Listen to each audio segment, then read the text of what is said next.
Ntitwabura gusuhuza inshuti za Pacis TV mu biganiro bitandukanye ndetse no muri gahunda zindi ziba zaduteguriwe. Noella Beatrice twaje muri cya kiganiro tumenyeranye kuri aya masaha n'isaha y'ubuzima bw'imyororokere kuri Pacis TV kuva saa 1 n'igice kugera saa 2 n'igice. Ndi kumwe na Dr rero muri studio za Pacis TV. Uraho Dr? Yego muraho kandi mwiriwe. Mwiriwe neza muraho. Yego. Nizere ko umeze neza kandi utuzaniye byinshi ku bijyanye n'insanganyamatsiko y'uyu munsi. Cyane rwose. Ni Dr rero Anicet Nzabona impamvu amaze kumenyera muri iki kiganiro cyacu. Uyu munsi rero icyo tugiye kuganiraho, tugiye kurebera hamwe indwara navuga ngo virusi itera sida ndetse n'indwara ya sida. Dr, abantu bamaze iminsi bavuga bati ubanza ikintu kijyanye na sida kitakibaho, ese wowe koko niko ubifata? Nibyo koko iyo urebye usanga muri iyi minsi abantu bari kwibwira ko virusi itera sida wenda itakiriho cyane nk'uko byabimeze mbere, ndetse n'abantu bakibwira ko uburwayi bwa sida butakiboneka mu bantu, ariko ni ukwibeshya. Ni ukwibeshya kubera iki? Twavuga ko virusi itera sida ntaho yagiye, irahari kandi irakomeza guhererekanywa hagati y'abantu, kuko nubwo imibare y'abandura bashya igenda igabanuka, ariko haracyaboneka bagenda bandura buri mwaka. Bigaragara ko ubwandu bushya buhari, ko virusi itera sida igihari kandi mu byiciro byose by'abantu. Yego. Ikindi nacyo navuga nuko n'ubwandu bwa sida buracyatera indwara zinyuranye, harimo no kuba umuntu yarwara indwara zishamikiye ku bwandu bwa sida akaba yajya mu bitaro, ndetse hakaba n'ababa banapfa nubwo mu mibare igenda igabanuka, ariko abo bantu nabo baracyahari. Yego, murabyumva rero ko indwara ya sida ikiriho, ari nayo mpamvu twateguye iki kiganiro. Harabibwiraga koko itakibaho bitewe nuko rimwe na rimwe bitewe n'icyorezo tumazemo iminsi, ibiganiro byarabaye bikeya, ubukangurambaga bwo kwirinda bwarabaye bukeya, abantu bakibwira ko iyo ndwara itakibaho, ariko iriho. Ni nayo mpamvu y'iki kiganiro cyacu cya none. Hanyuma twihuse mu kiganiro, ese virusi itera sida yaba ari iki? Tuvuze mu magambo make, twavuga ko virusi itera sida ari virusi yibasira ubudahangarwa bw'umubiri, kuko iyo imaze kwinjira mu mubiri w'umuntu yibasira cyangwa igashegesha abasirikari b'umubiri bagagombye kuwurinda. Noneho ibyo bigatuma umubiri udashobora gukora neza ngo wirinde indwara zinyuranye ubundi wagomba kuba wirinda igihe umuntu agafite ubudahangarwa bukomeye. Iyi virusi itera sida rero bigaragara ko iyo igeze mu mubiri ifite ubushobozi bwo kubyara virusi nyinshi cyane, kandi ikajya n'ubundi bushobozi ku ruhande rwa kabiri rwo kwihinduranya, ubushobozi bwo kwihinduranya cyane ku buryo n'umuntu ashobora kuba ayifite, ariko yakomeza yiyanduza akakomeza afata izindi virusi noneho zitandukanye na yandi yari afite, noneho muri make bikumvikana ko afite virusi za sida nyinshi zinyuranye, kandi uko zijyana zitandukana afite z'ubwoko bwinshi mu mubiri we, niko noneho zimumera nabi zikanamurembya, noneho ugasanga niho no kugenda wenda agana ku cyiciro kigaragaza uburwayi cyangwa indwara nyinshi zimwogeraho uburimiro, bikaba byakwihuta. Hanyuma mu by'ukuri turebeye hamwe, navuga ngo ese iyo umuntu yabwirwa n'iki ko yarwaye afite iyo virusi itera sida? Ubundi kugira ngo umuntu amenye ko afite virusi itera sida ashobora kubimenya ku buryo bubiri. Uburyo bwa mbere ni ukumenya ko afite ubwo bwandu bwa virusi itera sida. Nta kundi abimenya, ni ukwegera ivuriro rimwegereye akipimisha. Yakwipimisha bamukorera ikizamini gisuzuma niba afite ubwandu bwa virusi itera sida, bakagikora akamenya uko ahagaze, agafata n'ingamba zijyanye n'uko ahagaze. Ikindi cya kabiri ni uko umuntu ashobora kumarana ubwandu bwa virusi itera sida igihe kirekire, noneho agatangira no kugira ibimenyetso by'uburwayi. Hano tuvuga ko umuntu ashobora no kugira uburwayi bwa sida buza akenshi umuntu amaze imyaka runaka abana na virusi itera sida, akenshi akunda kuvuga ngo hagati y'imyaka 5 na 15, noneho agatangira kugira indwara zinyuranye arizo tunita indwara z'ibyuririzi, aribyo binagaragara ko umuntu ageze ku gihe cyo kurwara koko, noneho bakavuga ati yageze ku kigero cy'uburwayi bwa sida.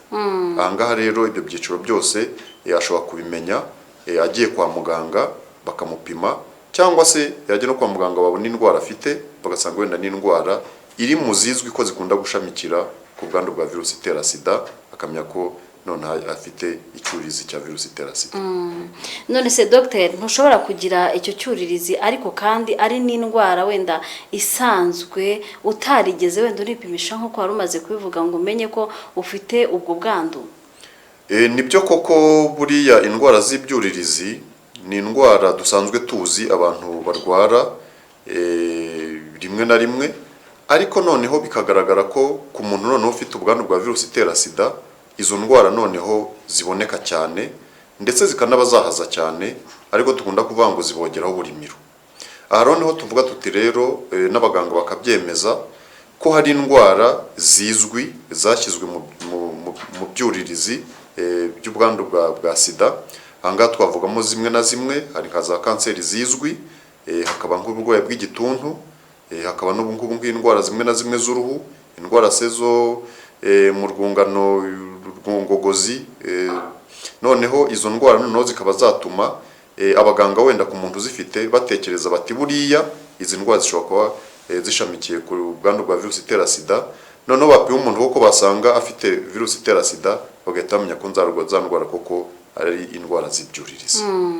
Ndagushimiye cyane. Abantu rero bari guhamagara kuri nimero twabahaye, twababwira ko ntabwo duhamagara ahubwo dukoresha ubutumwa bugufi cyangwa se tugakoresha uburyo bwa WhatsApp kugira ngo dusangire ibitekerezo, kandi iyo ibitekerezo byanyu bije turabafasha. Murabizi uko dusanzwe dukorana muri iki kiganiro. Hanyuma Dr. ni gute umuntu ashobora kwandura virusi itera sida? Umuntu ashobora kwandura virusi itera sida binyuze mu nzira zitandukanye. Iya mbere tuzi ni uko ari ugukora imibonano mpuzabitsina. Imibonano mpuzabitsina kandi abenshi bakayikora itanakingiye, ibyo ngibyo bikaba byabanduza koko kwandura virusi itera sida. Ndetse n'abahanga batubwira ko abenshi ijanisha ryinshi ry'abantu bandura virusi itera sida binyura mu mibonano mpuzabitsina. Ahandi ha kabiri hashobora gutuma umuntu yandura virusi itera sida ni guhura cyangwa guhererekanya ibikoresho bikomeretsanya. None ibyo bikoresho bikomeretsanya bigatuma amaraso y'umuntu yahura n'ayundi. Igihe rero umwe muri bo yanduye, kuko haba no guhererekanya virusi itera sida, kuko burya amaraso iri mu bice by'umubiri biba birimo virusi itera sida kandi nyinshi cyane. Ikindi twavuga sida ishobora kunyuramo ni uko hari n'ibikoresho abantu bashobora gukoresha mu buzima busanzwe bikaba byatuma abantu banduzanya virusi itera sida. Aha twavuga nk'ibikoresho abantu bakoresha nko guca inzembe, ibikwazi abantu bashobora kwifashisha mu gukura amavunja, ibintu nk'ibyo. Ariko tukongeraho n'ikindi cya kabiri, hari no gukoresha n'ubuvuzi bukoresha nk'ibyuma bikomeretsa nyacyane kandi ari ubuvuzi butizewe. Aha ni ukwivuza kwa magendu, nabo bishobora kwanduza virusi itera sida kuko biba bikoresho baba bakoresha ni ibikoresho bidasobanutse. Ahandi rero naho hashobora kwanduza virusi itera sida kandi n'abantu bagomba kwitondera, ni uko buriya n'umubyeyi wamaze kugira virusi itera sida mu mubiri we ashobora kuyanduza umwana we ku buryo butatu.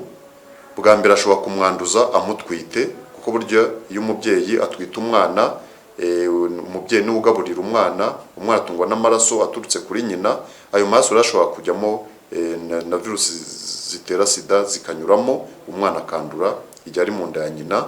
Ariko noneho umwana ashobora no kwandura igihe avuka, cyane cyane ko umwana inzira acamo avuka nazo bigaragara ko ziba zirimo virusi itera sida. Anashaka kuva nko mu myanya imyororokere, nko mu nda ibyara y'umugore, naho ububere burimo n'amatembabuzi arimo virusi itera sida nyinshi cyane. Aha gatatu rero ni uko umubyeyi ashobora no kwanduza umwana yamaze kuvuka mu gihe amwonsa, kuko buriya n'amashereka ari mu bice by'umubiri w'umuntu biba birimo virusi itera sida kandi nyinshi, ku buryo umwana nabwo iyo yonka amashereka nyina yanduye wenda atabizi, ku buryo wenda nta miti ari gufata, bishobora gutuma ko na wa mwana ashobora kuba yagira ubwandu bwa virusi itera sida buturutse ku konka. Tumaze kurebera hamwe rero uburyo virusi itera sida yandura, uburyo bwo kuyirinda bwo bwaba ari ubuhe? Ese buriho koko? Nibyo koko kwirinda virusi itera sida biriho kandi bikunda kuganirwa hirya no hino, ndetse n'abantu bakunda wenda kubivuga kugira ngo abantu babimenye. Ariko burya kwirinda virusi itera sida birimo ibintu byinshi cyane.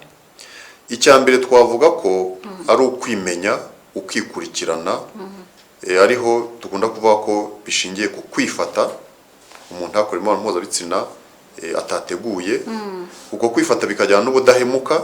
Ni ukuvuga ngo umuntu nyine bamaze gushinga urugo ntaciye mu bo bashakanye, kandi noneho abantu tukabagira inama ko bagomba kwirinda gukora imibonano mpuzabitsina batateguye.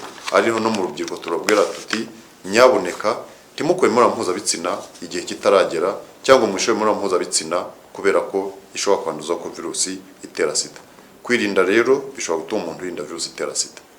Ikindi wenda umuntu yakwirinda virusi itera sida akoresheje ni uko yajya ku ivuriro imwegereye bakamuha ubujyanama, bakanamupima akamenya uko ahagaze. Yamara kumenya uko ahagaze akamenya n'uko yirinda, kuko burya bitewe n'uko umuntu ahagaze yasanze atarandura bamufasha gufata ingamba zo kugira ngo atazandura ubuzima bwe bwose. Ariko noneho niyo basanze yaranduye bamugira ingamba zo kutakomeza kwiyongerera ubwandu. Kwiyongera ubwandu bivuze ko n'umuntu ashobora kuba afite virusi ariko akagomeza yandura, kandi twabonye ko virusi igeze mu mubiri w'umuntu ishobora kwihindura indi ku buryo yakomeza yongeramo izindi, bigaragara ko ari nk'afite virusi nyinshi, kandi uko ajya virusi zitandukanye niko no zinamuzahaza cyane. Ikindi ni uko kwirinda virusi itera sida bishobora gukorwa nabwo igihe umuntu yamenye ko yanduye, noneho agafata imiti neza. Kuko iyo umuntu afata imiti neza, abahanga batubwira ko mu gihe cy'amezi 6 ubundi virusi ziba zimaze kugabanuka mu mubiri we, nubwo zidashama 100% ariko ziba zimaze kugabanuka, ndetse no kwanduza abandi nabyo bikagabanuka. Ikindi ni uko no kwivuza indwara z'ibyuririzi zishamikiye ku bwandu bwa virusi itera sida nabyo bituma ko umubiri ugarura ubudahangarwa, ukaba warwanya bya virusi ihari ikagabanuka cyane, ari nuko afata imiti none no kwanduza koko bikagenda bigabanuka. Ikindi nacyo bavuga umuntu ashobora kwitwararika kandi n'abantu bitondera, ni ukwitondera ibintu biriho amaraso. Umuntu ntahure n'ibikoresho bikomeretsa, cyangwa ngo umuntu abe yatizanya igikoresho gikomeretsanya n'undi, cyangwa se akirinda amaraso, cyane cyane ko kwandura umuntu akoresheje biturutse ku maraso byo kwa muganga ntibigishoboka, kuko amaraso baha abantu cyane nka barya abarwayi bakeneye amaraso byo barayapima, nta bwandu bukirimo ku iki gihe. Ariko abantu bashobora guhura n'amaraso hanze yo kwa muganga bakoresha bya bikoresho bikomeretsanya, babitizanya, cyangwa se ugasanga wenda habaye n'impanuka, bibaye ngombwa ko abantu wenda bakomeretse bari hamwe mu kivunge mu mpanuka y'imodoka, noneho amaraso ya bamwe n'abandi akaba yahura, kandi harimo bamwe bafite ubwandu. Ukundi kwirinda nabwo ni uko hari ingamba ikomeye cyane, no mu Rwanda ni ingamba leta y'u Rwanda ashyizeho imbaraga cyane yo kugira ngo umubyeyi ufite ubwandu bwa virusi itera sida bamufashe abyare umwana udafite ubwo bwandu. Ibi rero nabyo birakorwa, kandi koko bifasha kugabanya ubwandu bushya cyane cyane mu bana bato. Ikindi rero twavuga ni uko hari ibindi bituma abantu wenda bagabanya ubwandu, ikwirakwiza ry'ubwandu bwa virusi itera sida. Icya mbere ni uko hari n'imiti ituma burya umuntu ashobora kwikingira, haba uwamaze gukora imibonano mpuzabitsina akaba wenda cyangwa ashobora kuba yanduye, hari imiti bashobora kumuha kugira ngo ntaba cyanduye virusi itera sida. Ariko ku iki gihe hari n'imiti bashobora guha abantu mbere y'uko bakora imibonano mpuzabitsina, cyane cyane nk'abantu baba bafite navuga ibyago byinshi byo kwandura, nk'abantu wenda bakora umwuga wo kwicuruza, cyangwa wenda nk'abantu babana mu muryango ariko umwe afite ubwandu. Nabwo hari imiti umuntu ashobora guhabwa akaba ayinywa ku gihe runaka kugira ngo imufashe ntazahure n'ubwandu bwa virusi itera sida, nubwo wenda uwo babana cyangwa uwo bahura cyangwa bakora imibonano mpuzabitsina bafite ubwo bwandu. Ikindi navuga rero ni uko nko ku bagabo by'umwihariko hari igikorwa kigezweho ku iki gihe, tunakangurira abagabo bose, kuko nabo cyongera amahirwe yo kutandura virusi itera sida. Icyo gikorwa ni ikihe? Ni ukwikebesha. Hari byo bakunda abantu bamukunda kwita mu kwisiramuza, abana byo bigabanya ibyago byo kwandura virusi itera sida, kuko byongera amahirwe yo kurwanya virusi itera sida ku buryo birinda umuntu ku kigereranyo cya hagati hafi ya 60%. Rero bikagaragara ko kwisiramuza nabyo cyangwa kwikebesha nabyo biri mu ngamba zo kwirinda kwandura virusi itera sida. Urakoze cyane Dr. Tukiri mu kiganiro cyacu ni isaha y'ubuzima bw'imyororokere aho turi kurebera hamwe ibijyanye na sida, hanyuma tukibaza tuti imyitwarire ishobora gushora umuntu nyine ikaba yamutera kwandura virusi itera sida ni iki? Hari imyitwarire imwe n'imwe ishobora gutuma abantu koko biyongerera ubwandu bwo kwandura virusi itera sida. Ahangana navuga by'umwihariko ibijyanye n'imyitwarire. Imyitwarire ni uko abantu bashobora kwishora cyane cyane mu mibonano mpuzabitsina noneho igatuma bashobora kwandura. Ngira ngo ahangaha mbivuge neza ko abahanga bagaragaje ko uko umuntu akora imibonano mpuzabitsina kenshi ndetse banongeraho ko uko umuntu akora imibonano mpuzabitsina n'abantu benshi ariko aba ari kwiyongerera ibyago byo kwandura virusi itera sida. Ikindi nacyo ni uko abantu bashobora kwiyongerera ibyago igihe wenda bafite nk'umuco wenda uyu n'uyu. Ndatanga urugero nk'umuco wo gukoresha ibiyobyabwenge. Ko abantu bakoresha ibiyobyabwenge koko bituma imibiri yabo cyangwa imitekerereze yabo navuga itamera neza, noneho kwaguta ubwenge bigatuma bakora wenda ibyo batagombye gukora, harimo no kwishora mu mibonano mpuzabitsina. Aha rero bakaba bakwiyongerera ubwandu bwa virusi itera sida. Ikindi nacyo navuga nuko hari nk'abantu usanga kandi na hano mu Rwanda turacyabibona, abantu bamwe bakijya kwivuza kwa magendu cyangwa ku bavuzi ba gakondo. Hariya rero naho hiyongera ibyago byo kwandura virusi itera sida kubera ko icyambere bakoresha ibikoresho bikomeretsa kandi bitateguwe, bitanakorewe isuku, kuko burya ibikoresho bikora ku mubiri w'umuntu buriya kwa muganga bafite ukuntu babitegura, byamara gukora ku muntu umwe bakamenya ukuntu babitegura kugira ngo mbere uko babikoresha ku wundi.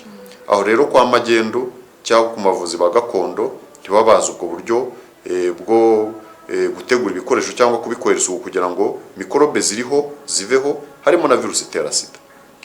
Ikindi navuga ni uko buriya nabwo umuntu agomba kugira amakenga mu guhitamo inshuti. Mu guhitamo inshuti agomba kugira amakenga kubera iki?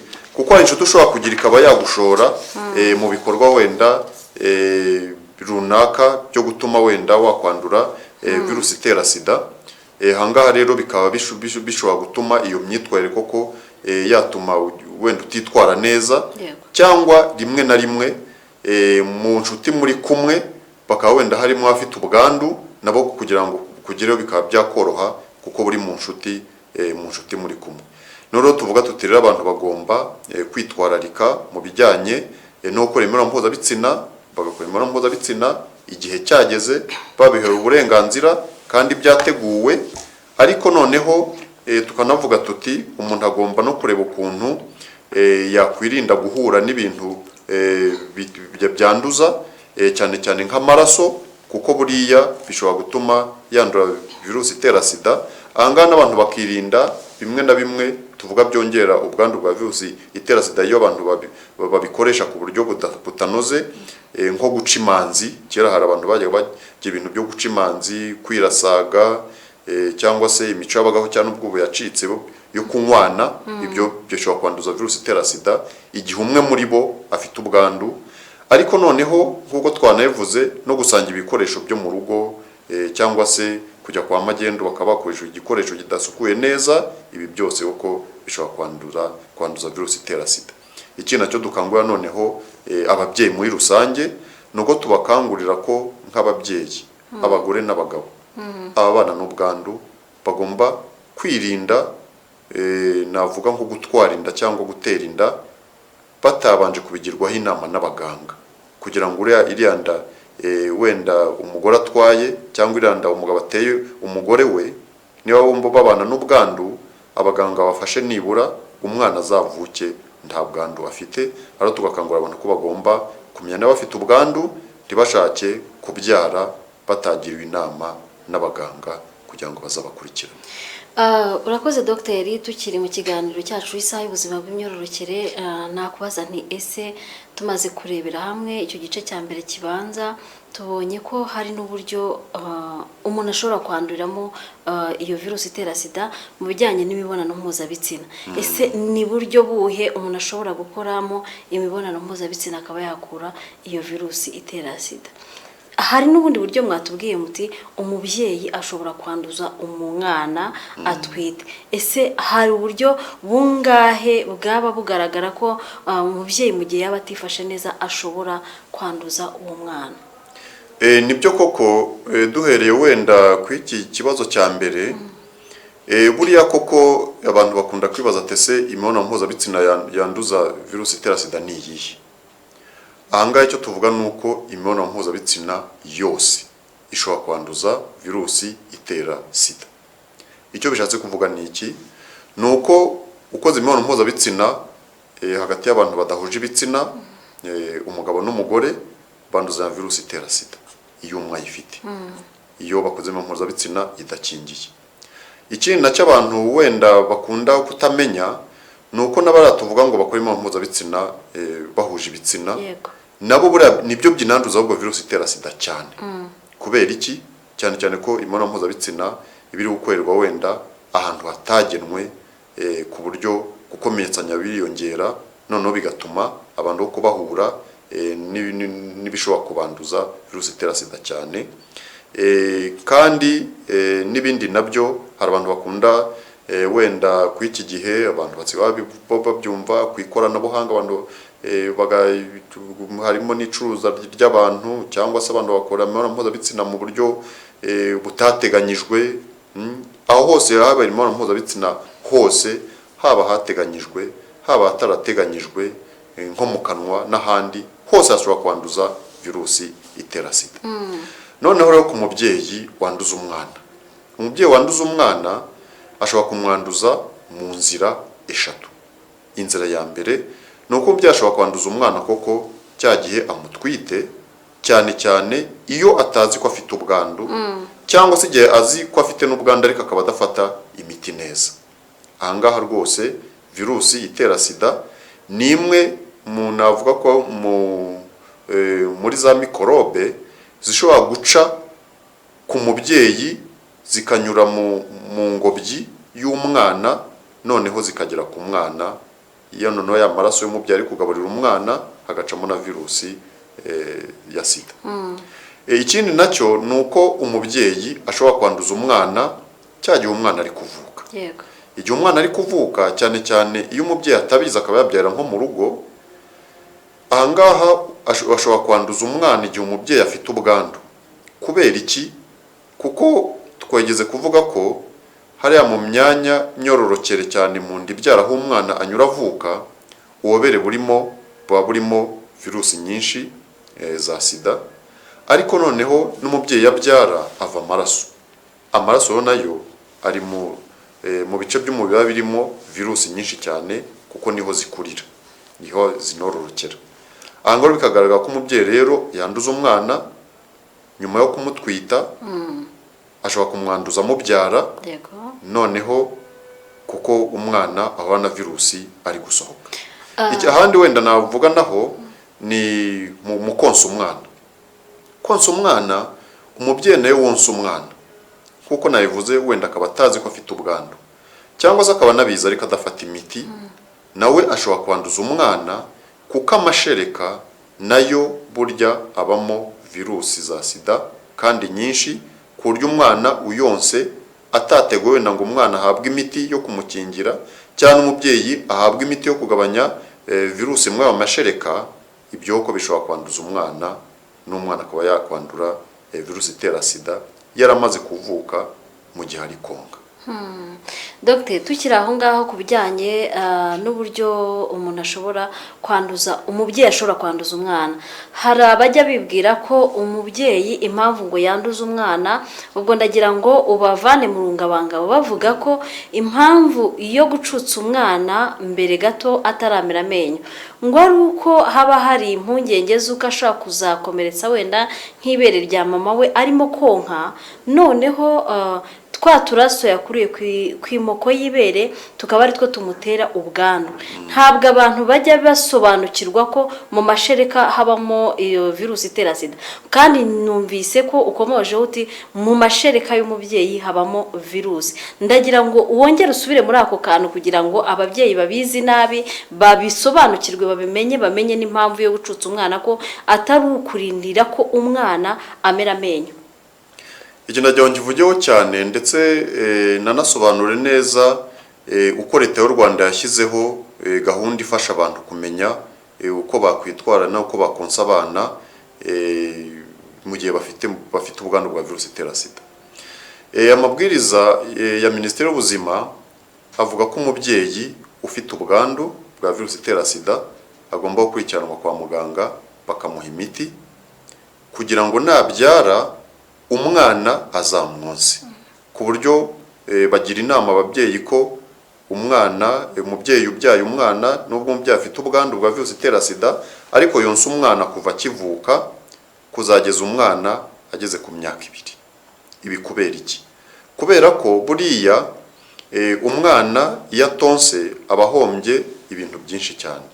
Burya amashereka ni ibiryo, amashereka ni amazi kuko burya amara n'inyota, kandi amashereka buriya harimo n'ibivumbikisho bifasha umwana kwirinda indwara, ariko noneho amashereka akanongera bwa busabane hagati y'umwana n'umubyeyi, ku buryo umwana iyo yonka ibyo bivumbikisho mu mashereka bituma umwana n'umubyeyi bakomeza kugira ubwo busabane, amaraso yabo navuga ko aba yegeranye, noneho bigatuma n'umwana koko akura neza n'imbamutima ze zigasobanuka neza. Ahangaha rero umwana uvuka no ku mubyeyi ufite ubwandu ntabwo bamubuza konka, ahubwo aronka nk'uko abandi bana bose bonka kugeza nibura ku myaka 2, ndetse bakavuga bati yonge najya no ku y'amezi 6 batangire bamushakira imfashabere anongera ndi kugira ikintu afata, ariko noneho bakabwira umubyeyi kwitondera ibi bikurikira. Icya mbere ni uko umubyeyi agomba kujya muri porogaramu nyine yo gutuma umubyeyi atazanduza umwana virusi itera sida, noneho umubyeyi bakamukurikirana we n'umwana atwite cyangwa abyaye. Ikindi cya kabiri ni uko umubyeyi bamushyira ku miti, aba ari ku miti, niyo asanzwe ari ku miti igabanya ubukana arayikomeza, yaba atarayijyaho bakayimutangiza, noneho iyo miti igatuma koko ubwandu bwa virusi itera sida bugabanuka cyane mu maraso ye, kubera iyo mpamvu bukanagabanuka no mu mashereka, noneho ko wa mubyeyi ntabe yazashobora kwanduza umwana. Ariko ikindi cya kabiri ni uko hari n'izindi nama bamugira kugira ngo akomeze arinde umwana we, cyane cyane ko iya mbere ni uko aba agomba kubyera kwa muganga, kuko uyu mubyeyi ufite ubwandu hari uko bamubyaza kugira ngo wa mwana atahura koko na ya maraso twavuze cyane bwa bubere bwo mu igitsina cy'umugore igihe ari kuvuka virusi zikamwuzura zikaba zamwanduza, ndetse n'umwana uvutse gutyo hari uko bamutegura, uko bamuhanagura kwa muganga n'imiti yabugenewe kugira ngo na virusi wenda zishobora kuba zamugiyeho zihite zipfa ntizigire icyo zimutwara. Ahangaha rero ndetse n'umwana nawe uvutse kuri nyina ufite ubwandu hari imiti nawe ahabwa anywa mu gihe runaka kugira imiti imwongerere ubudahangarwa bw'umubiri we, kandi bufashe umubiri we kugomeza kurwanya na virusi wenda zashobora kuba zamwinjiyemo cyangwa zamwinjiramo, icyo gihe umubiri ukazirwanya ntabe yashobora kwandura. Icyo gihe rero ariko hari n'umubyeyi bamubwira ko agomba kujya agaruka kwa muganga mu gihe runaka kugira ngo reke umwana koko atarahura n'ubwandu, kuko iyo ahuye n'ubwandu bahita bamutangiza imiti kugira ngo virusi itera sida itazamuganza. Dr ndagushimiye. Tukiri kuri ibyo ngibyo, hari umuvandimwe utuhaye ubutumwa bugufi, afite nimero iherwa na 412 nk'uko dusanzwe tubigenza. Reka duhite twifashisha iki kibazo twari turimo gusubiza kugira ngo asubizwe. Aragira ati umubyeyi wanduye arekeraho konsa umwana ryari? Ati murakoze. Ngira nk'uko twe tumaze kubivuga, umubyeyi ufite ubwandu bwa virusi itera sida, ubundi mu gihe cyo kumukurikirana twite n'igihe cyo kubyara bamuhaye makuru ko agomba kuzonsa umwana kugeza umwana agize nibura imyaka 2, nuvuga ngo amezi 28. Aha ngaha rero kugira ngo bikorwe niho navuze ko bamubwira za nama agomba gukurikiza n'ingamba agomba gukurikiza kuri we no ku mwana kugira ngo uwo mwana azakomeze yonke mu gihe cy'imyaka 2 adahuye n'ubwandu. Yego, ndagushimiye Dr. Ubwo ibindi bibazo turagenda tubirebaho bitewe n'iminota, hanyuma tukareba tuti ese ni hehe noneho abantu bakeka aha ko hatera virusi itera sida ariko kandi bikaba atari byo. Buriya hari ibyo abantu bibwira ko bishobora kuba byanduza virusi itera sida, cyangwa wenda ibikorwa runaka bakaba bakwibwira ko bishobora kuba byanduza virusi itera sida ariko atari byo. Ndabaha urugero, ntabwo nko gusangira niyo mwamusangira ku isahani imwe byanduza virusi itera sida. Gusangira wenda imyenda abantu bambara kwitizanya ntibyanduza virusi itera sida. Kubera iki? Burya virusi itera sida ntabwo ituruka mu byuya.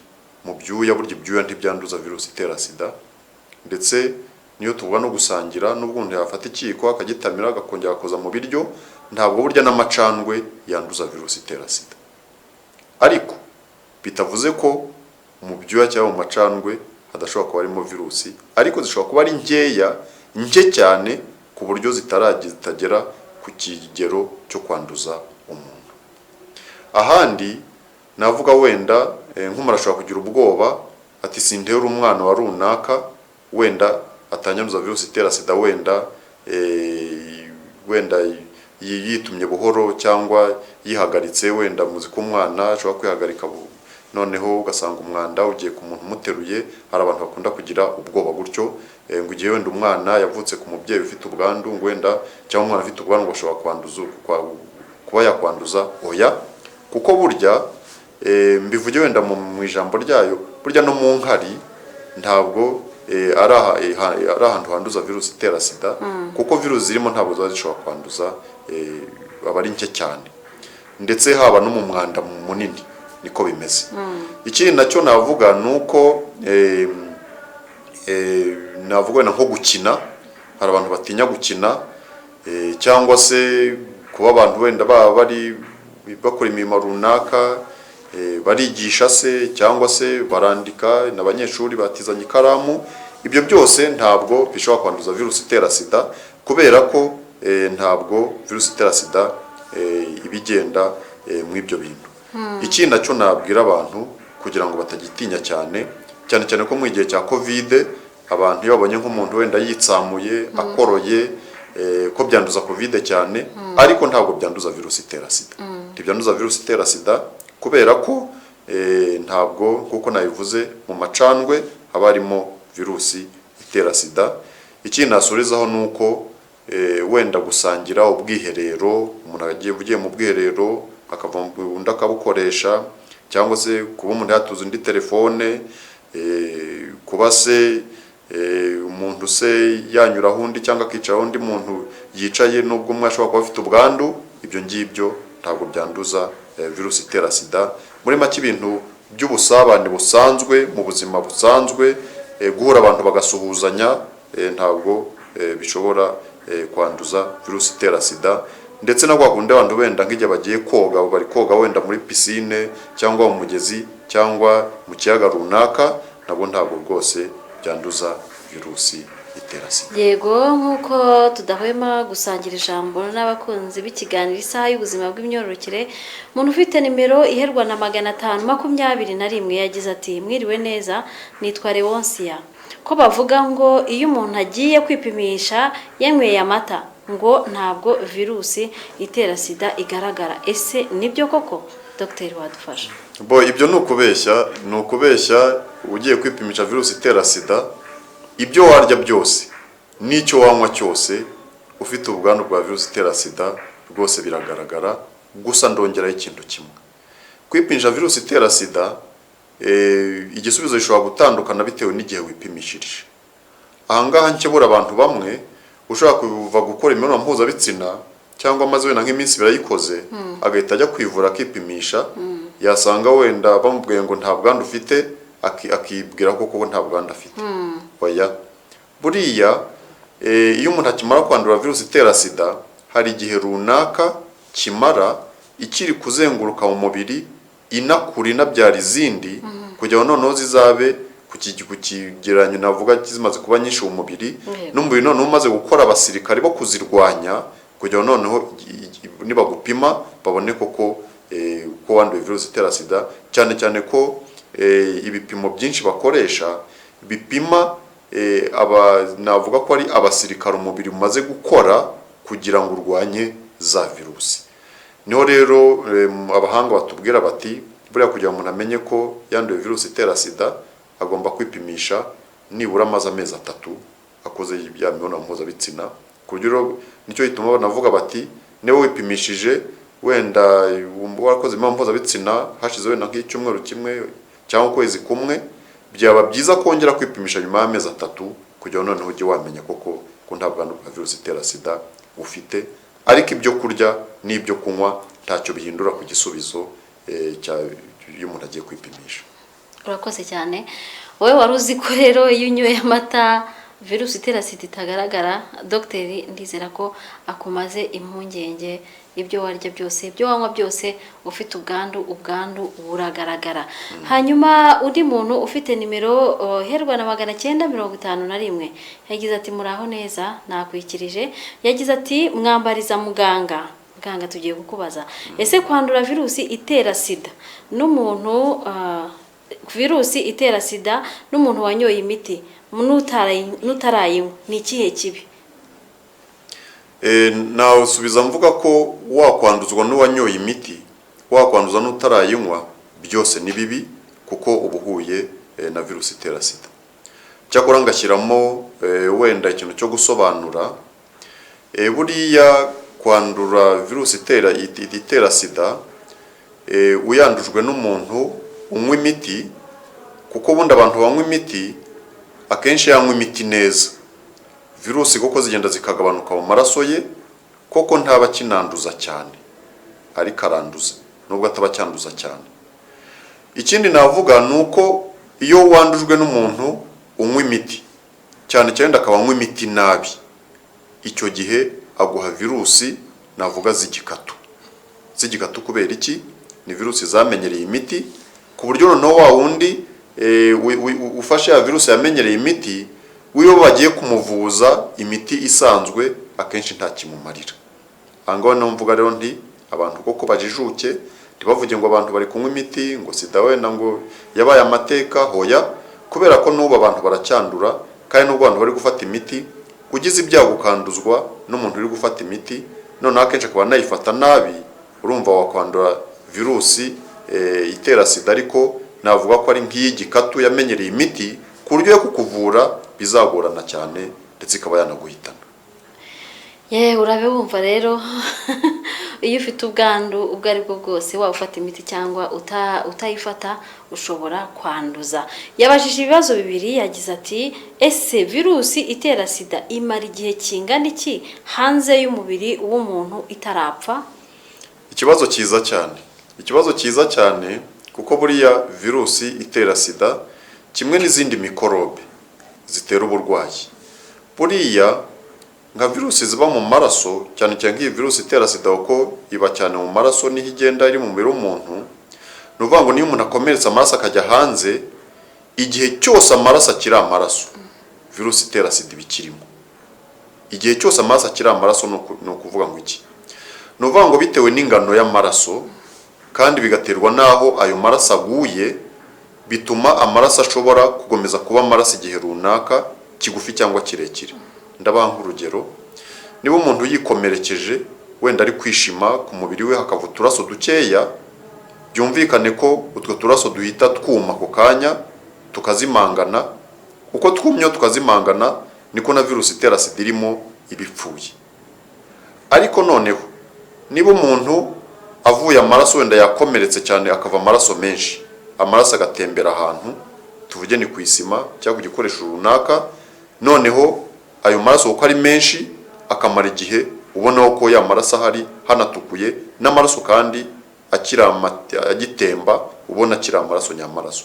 Icyo gihe cyose niyo byamara umunsi niyo byamara iminsi ngahe amaraso akiri ahantu akiri amaraso, virusi itera sida ibikirimo. Aho navuga ko nta gihe runaka twavuga ngo virusi itera sida imara yivuye mu mubiri w'umuntu, kuko biterwa n'ingano y'amaraso iyo virusi irimo cyangwa n'ingano y'amatembabuzi yandi tuvuge yandi twavuze nk'amasoro y'umugabo cyangwa ububere bw'umugore, biterwa n'ayo matembabuzi uko angana nicyo gituma virusi itera sida ishobora kumara igihe gito, niba ahise yuma bikarangira amaraso agapfa cyangwa amatembabuzi agapfa na virusi bipfuye, ariko iyo akiriho virusi nayo bikiri. Muganga rero ibibazo ni byinshi cyane ntabwo mpamya neza ko mu minota dusigaranye mikeya niko nabivuga ibarirwa ku ntoki dushobora gusubiza ibi bibazo uko ndi kubibona biraza byisukiranya. Hanyuma hari uwagize ati ese ko bavuga ko umuntu urwaye ufite virusi itera sida, ndavuga umugabo cyangwa umugore, bashobora kubana bakabyara umwana muzima, ese ibyo bibaho koko? Nibyo rwose, nibyo buri abantu babana umwe afite ubwandu bwa virusi itera sida cyangwa bose bafite n'ubwandu bashobora kubyara umwana udafite ubwandu. Kubera iki? Kuko buriya n'abantu baba bafite ubwandu ntabwo ariko 100% iyo umugore atwaye inda umwana yandura niyo ataba ari ku miti. Burya handura, hari abagira amahirwe ntibandure. Abo rero ayo mahirwe rero ashobora kuba hari numa atafata n'imiti, ariko umuntu adafata imiti amahirwe ari make cyane. Ariko umuntu nafata imiti kandi ayifata neza, abahanga batubwira ko iyo umuntu afata imiti neza akaba amaze nibanka amezi 6, igihe no kwanduza bigenda bigabanuka. Nuvuga ngo noneho agiye no kwa muganga bakamushyamo ya gahunda yo gufasha umubyeyi gutanduza umwana atwite cyangwa ari kubyara cyangwa agiye konsa, none ashobora kuba yabyara umwana udafite ubwandu. Muga ikibazo tugiye kumera nkaho duhagarikiyeho ibijyanye n'ibibazo, aribaza ati ko hari igihe umuntu ufite ubwandu ashobora guhura n'umuntu utabufite kandi n'ubundi ntiyandure. Tuvuga urugero, umugore aranduye agahura n'umugabo, umugabo ntabwo yanduye ariko kandi ntiyandure. Ese bibaho? Hari kese nyine ujya kubona ukabona nk'abantu bubatse urugo mu muryango, umugore n'umugabo burabizi icyo gikorwa kiraba, kandi rimwe na rimwe ugasanga umwe arabizi ko yanduye cyangwa se ntanabizi, bajya kwa muganga ugasanga umwe aranduye undi ntabwo yanduye. Biba byagenze gute? Nibyo koko abantu bagiye babikora n'ubushakashatsi mu bihugu byinshi bitandukanye, aho abantu bashobora kubana ndetse igihe kirekire ariko umwe akaba afite ubwandu ariko undi bikagaragara ko hashize imyaka myinshi ati ubwandu butaramugeraho. Uko bimeze rero ni gute? Nuko buriya akenshi kugira ngo umuntu yandure biba bisaba ngo bitewe n'uko umubiri ufite ubudahangarwa bungana gutya na gutya, wenda virusi yahuye nazo ziba ari nyinshi kugira ngo zimwanduze cyane. Icyo bakunda kwita mu ndimi z'abango ni concentration ya virusi ahuye nazo. Ariko noneho hari n'igihe umuntu atandura kuko agifite ubwo budahangarwa bw'umubiri we, virusi wenda ahuye nazo umubiri uzirwanya ukazitsinda. Kuko burya ku ndwara zose uko umuntu ahuye na mikorobe siko arwara, haragira umubiri ushobora kurwanya ubwo burwayi ukazitsinda. Ariko icyo abahanga bashakashatsi bagaragaje nuko na wa muntu ubanye n'undi umwe afite ubwandu bakamara imyaka 2, 3, 5 atarandura, iyo bakomeje kubana ntibikingire bishyira kera niyo hashira imyaka 10, 20 wa wundi bigeraho nawe akandura. Yego. Hari uwabajije ikibazo kubera ko ntekereza ko kugisubiza byakoroha, aragira ati hari abo tujya twumva bavuga ko afite nimero iherwa na 012, ati bavuga ko hari utwuma tubaho umuntu ashobora kugura iwe akaba yakipima akamenya niba afite ubwo bwandu butera sida. Nibyo rwose koko tubaho. Nibyo rwose ubuhanga bugenda butera imbere, uko bugenda butera imbere no gupima virusi itera sida no mu Rwanda ubu ngubwo buhanga bwarahageze, aho umuntu ashobora kujya muri farumasi bakaba bamuha agakoresho ashobora kwipima akoresheje amacandwe yo mu kanwa, nawe akamenya uko ahagaze, atari ngombwa ko ajya kwa muganga cyangwa se ngo abandi bamenye ko agiye kwipimisha ngo wenda igisubizo akikorera igipimo n'igisubizo akamenya kukirebera yipimye we ku giti cye. Rwose ugiye no mu mafarumasi hano mu Rwanda wakigurira ugakabona ukipima ukamenya uko uhagaze. Yego Dr. Twihuta rero areka ibindi bibazo tumere nk'ababisubitse kubera ko ndabona iminota iri kuducika, hanyuma tukavuga tuti ese ni inama ki wagira umuntu wagize amahirwe make agahura n'ubwo bwandu butera sida, nihe nama yagirwa? Nibyo koko hari inama leta y'u Rwanda cyane cyane cyangwa n'ibihugu muri rusange zigira abaturage babo bahuye n'ubwandu bwa virusi itera sida. Izo nama nuko bigaragara ko iyo umuntu wako amaze gupimamwo virusi itera sida bakamwereka ko ayifite, akenshi hari igihe yiheba, cyane cyane no byagera nko ku rubyiruko ugasanga wenda bataye icyizere cy'ejo hazaza. Inama rero abantu babwira abantu rero baje kwipimisha cyangwa bamaze kwipimisha akamenya uko bahagaze, cyane noneho bakamenya ko bafite n'ubwandu bwa virusi itera sida, iya mbere ni ukugerageza gufata indyo yuzuye.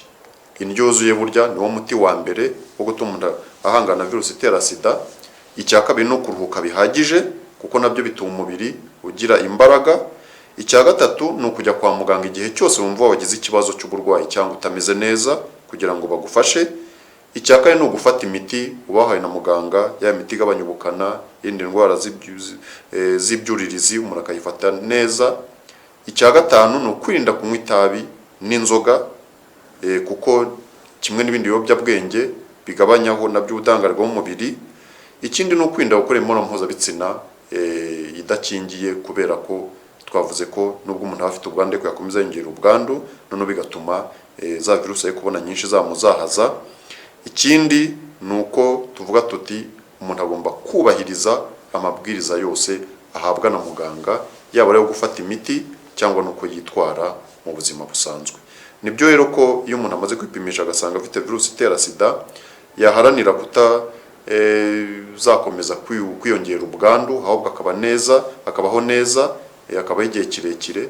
Ariko noneho tubwire n'abandi ko buriya n'umuntu nawe wipimishije agasanga ataragira ubwandu bwa virusi itera sida, agomba guharanira kuzaba ubuzima bwe busigaye atanduye virusi itera sida. Ndagushimiye cyane kubw'izo nama umaze kutubwira. Hanyuma tugana ku musozo w'ikiganiro cyacu mu minota nk'ibiri gusa cyangwa se 2 n'amasegonda, niki wabwira abakurikiye Pacis TV kubw'iki kiganiro? Icyo nabwira abakurikiye Pacis TV ubu ngubu ni uko nabwira abantu ko bamwe usanga bari wenda bavuga ngo virusi itera sida ntikibaho, ngo nta barwayi bakirwara sida, ngo yabaye amateka. Oya, ubwandu bwa virusi itera sida buracyahari hano iwacu mu Rwanda, burahari kandi mu byiciro byose by'abaturage, mu rubyiruko, mu bantu bakuze, mu bagore, mu bagabo, abana, abantu bose. Ahubwo buri wese agomba gufata intego yo kugira ngo yipimishe amenye uko ahagaze, namara kumenya uko ahagaze amenye uko niba atarandura akomeze kwirinda guhura na virusi itera sida, yindi ubwandu kuzageza igihe azavira ku iy'isi. Ariko none uwanduye nawe bakamuha amahirwe yo gukurikiranwa muri serivisi zazaye zishyirwa hirya no hino mu bigo nderabuzima, mu mavuriro, mu bitaro, kugira ngo umuntu ahabwe ubufasha, ahabwe ubujyanama, ahabwe imiti imwongerera ubudahangarwa bw'umubiri, ko hari imiti ivura indwara z'ibyuririzi igatuma n'umuntu wenda yagira imbaraga, ndetse akaba yafata n'imiti igabanya ubukana kugira ngo akomeze ahangane na virusi ya sida ntigire ikizamutwara. Dr. rero sinabura kugushimira, urakoze cyane, ndagushimiye cyane kubw'iki kiganiro cya none. reka dushimire rero inshuti za Pacis TV mu kiganiro isaha y'ubuzima bw'imyororokere, aho twareberaga hamwe virusi itera sida n'indwara ya sida muri rusange. Mwumvise byinshi rero, bamwe bibwira ko itariho, irahari kandi ikomeza kugaragara nk'uko Dr amaze kubitubwira mu kiganiro cyacu, kandi n'imibare irushaho kugenda igaragaza ko n'ubundi ubwandu bushya bukiriho mu bantu, ariko cyane cyane agakangurira urubyiruko kwirinda ndetse no kwibuka ko ubwo bwandu buriho koko. Fasha umwanya rero ngo mbashimire abanyujije ibitekerezo byabo kuri WhatsApp ndetse n'ubutumwa bugufi, twagerageje kubasubiza, ariko ibindi bizagenda bisubizwa nk'uko dusanzwe tubana mu kiganiro cyacu umunsi ku munsi. Ndabashimiye rero, nshimire abadufashije kuri kamera ndetse no kuri tekinike, bakoze cyane. Dr nawe namushimiye, inshuti za Pacis TV muri rusange mu buryo bumwe cyangwa ubundi. Reka nsoze mbifuriza weekend nziza na Ruwera Beatrice mu kiganiro isaha y'ubuzima bw'imyororokere. Naho utaha.